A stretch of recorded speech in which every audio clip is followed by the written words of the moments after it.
Hello and welcome. I am Deji Badimasi and you're watching News Now on TV360. Nigeria's militant Islamic group Boko Haram has reportedly captured the northeastern town of Minchika in Adamawa State. The latest seizure comes days after it reportedly captured key towns in Borno State in a bid to gain more territory as part of its effort to create an Islamic state. With its latest actions in recent months, it is believed that Boko Haram has since changed tactics by holding onto territory rather than launching hit-and-run attacks. Last month, Boko Haram said it had established an Islamic state in areas it controls in northeastern Nigeria. Minchika is a trading center in Adamawa State, not far away from the Cameroonian border. Thousands of people who have fled towns and villages captured by Boko Haram are taking refuge in the city, which has a population of about 2 million. Before the capture of Minchika, the Nigerian military said it had killed 50 militants during a raid on their hideouts in the small northeastern town of Kauri over the weekend. Now, sources, however, say the military has deployed warplanes to bomb the sects out of the town and that the military has retaken some areas from the sect. Concern is mounting that the group plans to target Maiduguri, the capital of neighboring Borno State. Meanwhile, amid fears that Boko Haram could advance further into Adamawa State, the State University in Mubi has been shut down indefinitely. The State University, I should say. Now, the school authorities of the Adamawa State University decided to shut down the school to prevent any attack on the students as a nearby town, Uba, very close to Mubi, has been allegedly taken over by the insurgents as well. President Goodluck Jonathan is in charge to engage in talks with President Idris Deby over the rising insurgency in the country. Presidential spokesperson Reuben Abati in a statement said the meeting was part of the federal government's efforts at forming a stronger alliance against the Boko Haram sect. Abati said that, among others, both presidents will discuss the further actualization of agreements for greater cooperation against insurgents and terrorists reached by Nigeria, Chad, Niger, and Cameroon at a meeting in Paris earlier this year. Their talks are expected to lead to the strengthening of the Paris Accord on joint border patrols, intelligence sharing, and the prevention of the illicit movement of terrorists, criminals, arms, and ammunition across shared borders. To health now, Nigeria's Health Minister Onyebuchi has confirmed that the sister of Ike Chukwu Enemo, the Port Harcourt doctor who secretly treated an Ebola patient in a hotel, has fully recovered and has been discharged. Speaking to journalists Monday in Abuja, the minister said the sister who tested positive to the virus has been discharged from the isolation center in Rivers State. Late Enemo was the first case of Ebola in Port Harcourt. He died Friday, August 22nd, after treating a suspected patient of the Ebola virus, Olukoye, who had fled surveillance in Lagos. His sister and wife were among those quarantined following close contact with him. Dr. Nemo's widow, who is in the isolation center in Lagos, is also said to be discharged as she has now tested negative to the virus. Meanwhile, Nigeria has recorded another case of the Ebola virus disease. A fiancé to one of the primary contacts of the index case, Liberian-American Patrick Sawyer. But the new case has since recovered and has been discharged. Minister of Health, Professor Onyebuchi disclosed this, among others, at a press conference updating on the Ebola situation in the country. Regarding contacts currently under surveillance, Lagos now has 27 contacts as of this morning.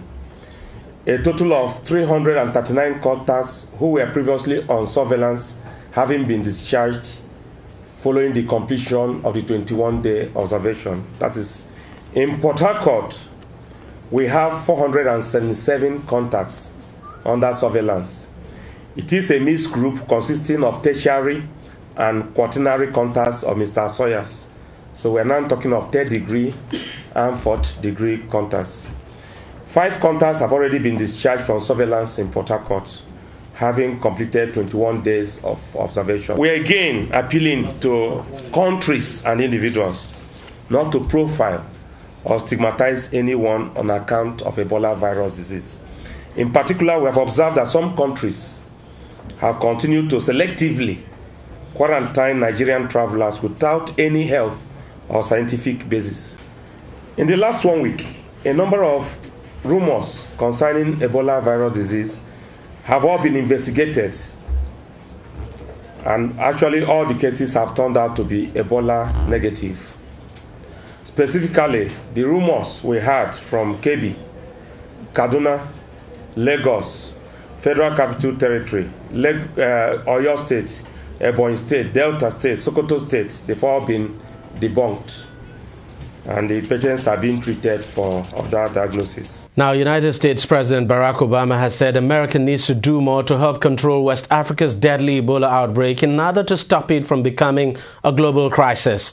Speaking on the extent at which the virus has spread throughout West Africa, the president said the U.S. had to make Ebola a national priority, security priority, I should say, and mobilize the international community to ensure the virus is curbed. His comments signal the first time that he is likely, for the first time I should say, that he is likely to dispatch U.S. military resources to help fight the serious outbreak of Ebola in several countries in West Africa. Obama cautioned that inaction could have dire consequences, especially if urgently needed equipment, public health workers and other supplies were not sent to the region. His comments also come after sharp criticism from Dr. Joan Liu, president of Doctors Without Borders. Liu had commended or condemned the unperturbed stance of some countries towards the Ebola outbreak. The United Nations said $600 million in supplies were needed to tackle the Ebola epidemic, which was first identified in Guinea in March and has since spread across Liberia, Sierra Leone, Nigeria and Senegal. There are no approved vaccines or treatments for the virus, which has killed over 2,100 people since it first emerged. International humanitarian aid group Mission Sans Frontières has warned that the resurgence of the Ebola virus in places where doctors had declared Ebola-free shows how the recent outbreak may have spun out of control. The group, also known as Doctors Without Borders, said most of its Ebola treatment centers shut in regions where they thought the deadly virus had been contained were once again hotspots for victims of the disease. Last Friday, the international president of the non-governmental organization, Dr. Joan Liu, expressed concern that the world may be losing the battle to stop the spread of the Ebola virus disease. Speaking to United Nations member states, Liu, however, said that the provision of mobile laboratories and dedicated air bridges, as well as building a regional network of field hospitals to treat suspected or infected medical personnel, could still save the day. According to her, leaders are failing to come to grips with the transnational threat. In West Africa, cases and deaths continue to surge. Riots are breaking out, isolation centers are overwhelmed, health workers on the front lines are becoming infected and are dying in shocking numbers, she said. She also said the slow response and attention given by governments and foreign aid donors around the world to the outbreak is quite poor. The epidemic has so far killed more than 2,000 people in West Africa. The ECOWAS Committee of Chiefs of Defense Staff will hold its 34th ordinary session between September 9 to 11, 2014 in Accra, Ghana, to review the general security situation in the region and determine adequate responses. During the meeting, under the theme Strengthening ECOWAS Military Cooperation for Peace, Stability and Development, the regional defense chiefs will, among other issues, be briefed on the Ebola virus disease outbreak in West Africa, which the Regional Mediation and Security Council at its last meeting in March characterized as a security threat to the region. A statement by the ECOWAS Commission on Monday in Abuja said the CCDS meeting would also receive an update on the security situation in northern Nigeria, where the Boko Haram sect has been waging relentless deadly terrorist attacks and kidnappings. To politics now. The national leadership of the People's Democratic Party Monday urged its members in Adamawa State to support the acting governor Ahmed Fintiri to ensure his victory in the October 11 governorship by-election. Fintiri emerged winner of the PDP primary held on Saturday after polling 624 votes out of the total number of votes cast to clinch the party's ticket. PDP spokesman Olisa Metu, in a statement Monday, congratulated Fintiri over his victory at the primary, as well as urging other aspirants who contested the ticket with him to commending them actually for demonstrating the spirit of sportsmanship. He also commended them for their commitment to the party throughout the nomination process and for keeping with the ideals and visions of the party and its founding fathers. In Lagos now, with the 2015 governorship general election around the corner, politics is expectedly beginning to heat up in the Nigerian commercial capital of Lagos. Former Accountant General of the state, Akin Ambode, has become the first politician to officially declare his intention to contest for the governorship of the state on the platform of the Action All Progressives Congress of Nigeria, APC. Ambode declared his intention to succeed incumbent Babatunde Fashola when he formally opened his campaign office in the Gbagada area of Lagos, southwest Nigeria. TV360's Chidima Chikeze has more on that. It had always been public knowledge that he would run for the governorship of Lagos. Now, Akin Ambode has decided to make it formal. Hundreds of APC members were in attendance here to witness him declare his intention and open his campaign office to demonstrate his business. We are setting up the local government committees in a manner that they will carry out our message, and the message that we are sending out is that we are going to give governance back to the communities. They will go from house to house, neighbor to neighbor, and in every community to let people know that the future of Lagos, the future of the continuity of the irreversible foundation that Ashwa Jibala Ahmed Tinubu has set up in 1999 on the economic and development and growth of Lagos State, as continued by BRF, is to say that that continuity has to be taken to another level. The APC leadership in Lagos has for so long struggled to dispel rumors Ambode might be its anointed candidate. Those rumors are certain to be rekindled by the endorsement he got for some respected members of the party present here. He's a team player. He's a man whose yes is yes. He's a man who will tell you, I will do this tomorrow, but before you get there, that tomorrow is already done. He's a man who does not believe in castigating others or punishing people just because they have taken the wrong step. He will rather educate you, let's do it this way. That's the type of person he is. And when I say my local government, I'm talking about three Ikeja local government and the 2 LCDs. Ojodu, Ikeja local government and Ojodu LCD. I represent the 3 local government. I will deliver that local government. Akin Ambode is a testimony to the fact that our party is interested in peaceful coexistence between and among all people of different religions. Ours is a multi-religious state. And I am speaking on behalf of the Islamic clerics. It's still early days yet to say who the APC flag bearer would be in the coming governorship election. One thing though is certain, many aspirants will definitely be following in the footsteps of Ambode in the coming days to declare their intentions for the coveted position as well.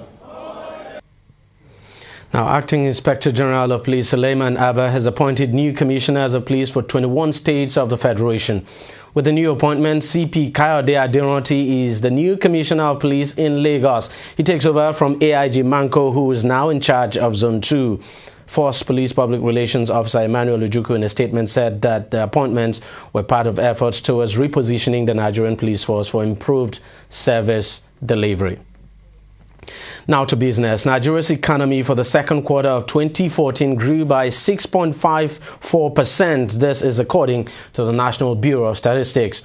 In a report released Sunday, the Bureau of Statistics revealed that the country's gross domestic product for the second quarter of 2014 grew by 6.54%. Now, the 6.54% second quarter growth rate is higher than the 5.40% recorded in the corresponding quarters of 2013 and also higher than the 6.21% recorded in the first half of 2014. The report found that the services sector accounted for the largest share of real GDP in the second quarter of 2014, amounting to 8.54 trillion naira, or 53.15%.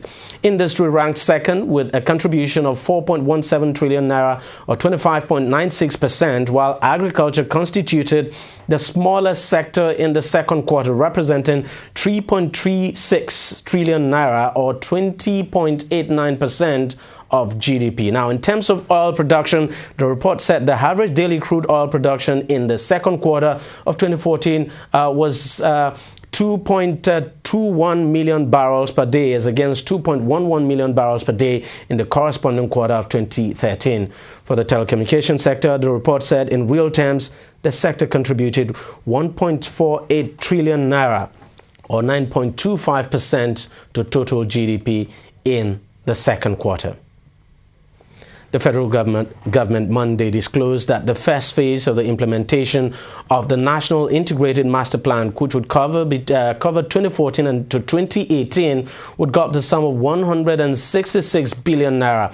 A statement from the Ministry of National Planning quoted the Minister and Deputy Chairman, National Planning Commission, Dr. Abubakar Suleiman, as saying the private sector would provide 48% funding for the project, which amounts to 79.68 billion, while the public sector would finance the balance of 86.72 billion, representing 52%. The Federal Executive Council had last week ratified the plan following its adoption by the National Economic Council 2 weeks earlier. It focuses on core infrastructure, including energy, power and oil and gas, transport, where you have roads, rail, ports and airports, as well as housing, water and information and communication technology. Other infrastructure classes include agriculture, mining, social infrastructure, vital registration and security. It is also designed to raise the nation's stock of infrastructure from the current 35% to 40% of gross GDP. Gross domestic product, I should say. That's 70% of GDP actually by 2043. Speaking on the benefits of the plan, Suleiman noted that a change in the level of Nigeria's infrastructure would provide the right and conducive environment for both local and foreign investors. Good plans, if you ask me. Now, moving on to the international scene, a report by rights group Human Rights Watch has accused the internationally funded African Union troops of raping women and girls in Somalia. In the damning report released Monday, the group said troops in war-torn Somalia raped women seeking medical aid or water from their base in Mogadishu, Somalia's capital, and traded food aid for sex. According to Human Rights Watch, the report was based on testimonies of 21 women and girls, with the youngest interviewed aged just 12. The 12-year-old had revealed she was raped by a Ugandan soldier. Liesl Garnolds, Human Rights Women's Rights Director, said the AU can no longer turn a blind eye to the abuses on AMISOM bases, as it is undermining the very credibility of the mission. The AU, which has some 22,000 troops from 6 nations fighting Al-Shabaab militants in Somalia alongside government troops, has not yet commented on the report. The findings raise serious concerns about abuses by AMISOM soldiers against Somali women and girls that suggest a much larger problem. Now, only in 2 cases had the women who spoke to Human Rights Watch filed police complaints because they feared stigma, reprisals from family, police, and the Islamist insurgent group Al-Shabaab. The report said Somalia has been hit by instability since the overthrow of a long-time serving ruler, Siad Barre, in 1991. Ukraine President Petro Poroshenko Monday said pro-Russian rebels in Ukraine have released 1,200 prisoners. The release followed Friday's ceasefire deal with Russia, which he said included an exchange of prisoners. Before the truce came into place, pro-Russian separatists made big gains in eastern Ukraine and seized territory a few miles outside Mariupol. However, despite some sporadic shooting, the ceasefire appears to be holding. Fighting in the east has killed some 2,600 people since April. Russia has repeatedly denied accusations by Ukraine and the West that it has been sending troops into Donetsk and Luhansk regions to help the rebels who actually want to establish an independent state. Also on Monday, EU officials called a fresh meeting on imposing new sanctions against Moscow. Diplomats say the new sanctions will target Russian oil companies Rosneft and Transneft and the petroleum unit of state gas monopoly Gazprom. Earlier, Russian Prime Minister Dmitry Medvedev warned that Moscow will respond asymmetrically to further sanctions. And now to sports. After several days of speculations, Chris Giwa seems to have finally stepped aside as president of Nigeria's Football Federation. His decision to step down coincides with a deadline set by FIFA over the leadership of the NFF. FIFA had issued Nigeria an ultimatum saying the country will be suspended from global football today unless Giwa gives up his claim as president of NFF. If Giwa had refused to leave and the ban came into force, it means the African champions would not be able to play their Africa Cup of Nations qualifier on September 10 in South Africa. The Confederation of African Football says if the Super Eagles miss that match, they would be disqualified from the qualifying campaign. The ban would only be lifted when the NFF board, with Amudu Maigari as president, is allowed back into office. Now, Nigeria was banned from global football for 9 days in July for government interference in the running of the Football Federation when Maigari was forced out of his post by a court ruling. After his reinstatement, he was voted out of office by a faction of the NFF's executive committee a few days later. However, FIFA did not accept the decision and Maigari was once again back as president in August until the faction of the NFF elected Giwa as president. Maigari and his board are now actually back in office, and that's the reason FIFA may not be banning us again. Now, from one president stepping aside to another one standing in for re-election, Sepp Blatter has confirmed he will stand for election for another term as FIFA president. The 78-year-old announced his intention on Monday to go for a fifth term in charge of the World Football's governing body. He will make an official announcement at FIFA's executive committee meeting between 25th and 26th September. Well, the decision to contest again as FIFA president comes as no surprise for Blatter, who has held the position of president since 1998. 5 of FIFA's 6 continental bodies have already announced their support for Blatter, with only Europe publicly opposing him. UEFA President Michel Platini stated earlier this year that he would not support Blatter, neither would he be opposing him. The 59-year-old former France player said he opted out of the presidential elections in order to concentrate on leading UEFA. Well, I guess Blatter doesn't want to leave office at all. So it's not just only in Africa that leaders don't want to leave. Well, let's wait and see what happens. That's it on News Now. Well, thank you very much for watching. I am Deji Bademasi. We'll see you later.